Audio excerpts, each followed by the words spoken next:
एक समय की बात है। ऊंचे पहाड़ों के बीच बसे एक छोटे से गांव में लियो नाम का एक जिज्ञासु लड़का रहता।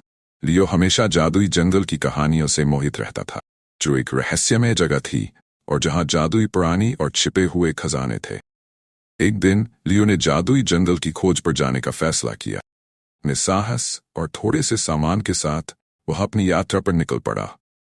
जैसे ही वह जंगल में प्रवेश करता है, उसे पक्षियों के मधुर गीत और पत्तों की सरसराहट सुनाई देती है।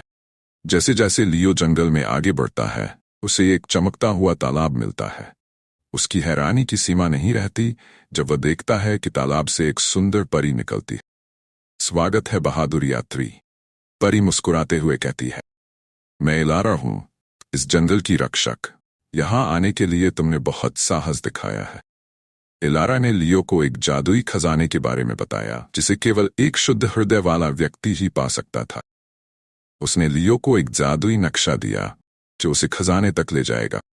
उत्साह से भरे लियो ने नक्शे का अनुसरण किया और घुमावदार रास्तों और चमचमाती धाराओं को पार किया। रास्ते में लियो की मुलाकात विभिन्न जादुई प्राणियों से होती है, जिनमें बोलने वाले जानवर और शरारती आत्माएं शामिल थीं। हर प्राणी ने उसे एक सलाह या एक छोटा सा उपहार दिया जो उसकी यात्रा में मददगार साबित हुआ। लियो की दयालुता और बहादुरी ने उसे इन जादुई प्राणियों का विश्वास और मित्रता दिलाई। लंबी और कठिन यात्रा के बाद लियो आखिरकार जंगल के दिल तक पहुंच गया। वहां उसे एक शानदार पेड़ मिला जिसकी पत्तियां सोने की थीं। पेड़ के आधार पर एक संदूक रखा था जिसमें चमचमाते रत्न और प्राचीन वस्तुएं थीं।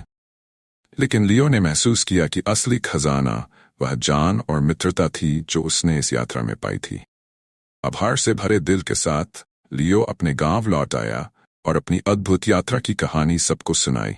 गांव के लोग उसकी बहादुरी और दयालुता से प्रेरित हुए और लियो की जादुई जंगल की यात्रा की कहानी पीढ़ी दर पीढ़ी सुनाई जाने लगी।